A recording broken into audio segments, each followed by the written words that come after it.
जय माताजी मित्रों, हूँ छूँ आपनो मानव ग्रुप चेरमेन मनुभाई डांगर। मित्रों, आज हूँ तमारी साथे जे बात करवा जई रह्यो छूँ ते आपणे एक सनातन धारानी बात करवा जई रह्या छूं, हिंदू संस्कृतिनी, जेमां साराय जगत विશે थोड़ोक सारांश लेवा मांगू छूं। हिंदुत्वनो मुख्य सूत्र આપણે માનીએ છીએ કે હું આત્મા છું, અજર છું, અમર છું, અવિનાશી છું। મારો આત્મા મરવાનો નથી, એક શરીર છોડી બીજા શરીરમાં પ્રવેશ કરવાનો છે। માટે આત્મકલ્યાણ માટે હરિભજન, ઈશ્વર ભજન કરી લેવું જરૂરી છે।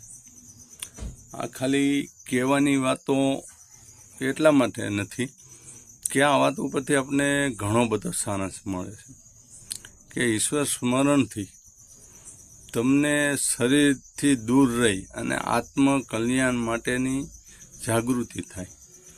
એ જાગૃતિ થાય તો અવનવી ઓળખાણો થાય।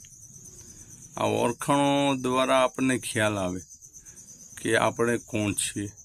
4 યુગમાં આપણે અનેક વખત આવી ગયા છે। સતયુગમાં રામ હતા ત્યારે આપણે હતા, દ્વાપરમાં કૃષ્ણ હતા ત્યારે હતા, સતયુગમાં દેવી દેવતા હતા ત્યારે હતા, અને કળિયુગની અંદર હયાત છીએ, ત્રેતામાં હયાત હતા।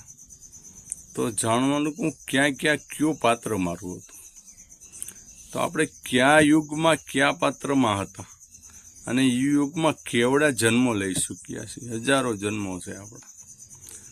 એ યાદી માટે હરિસ્મરણ જરૂરી છે। હરિસ્મરણ એ કોઈ ભગવાન ઉપર ઉપકાર છે નહીં। ભગવાનની સત્તાની વાત કરીએ તો હિન્દુ સંસ્કૃતિ પ્રમાણે આપણે શિવજીને નિરંજન નિરાકાર કહીએ છીએ, જેના પછીની બધી ઉત્પત્તિઓ થઈ। આત્મામાંથી શરીરમાં આવ્યા પછી બ્રહ્માજી, વિષ્ણુજી અને શિવજી સ્વરૂપે પ્રગટ થયા। 3 માતા તરીકે પ્રગટ થયા, સરસ્વતી માતા, લક્ષ્મી માતા, પાર્વતી માતા। આ ધારાથી હિન્દુનું જ આગલી પેઢી પ્રકાશિત થાય છે। જ્યારે ઇસ્લામની અંદર પૈગંબર સાહેબ એની જાગૃત ધારા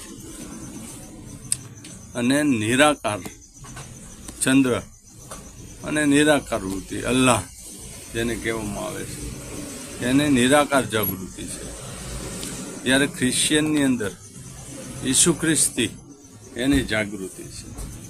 મેન વિશ્વના 3 વર્ણ, એ સિવાય કે હરિસ્મરણ કે આદિવાસી જાતિ એની રીતે બધાએ ધર્મોની સ્થાપના કરીને બેઠા છે।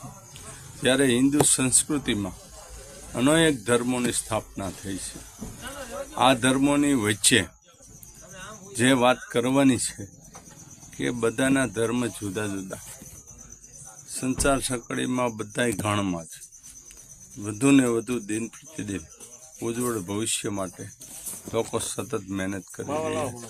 તો ધર્મ પ્રત્યે જાગૃતિ એ આપણી સભાનતા છે। જય માતા।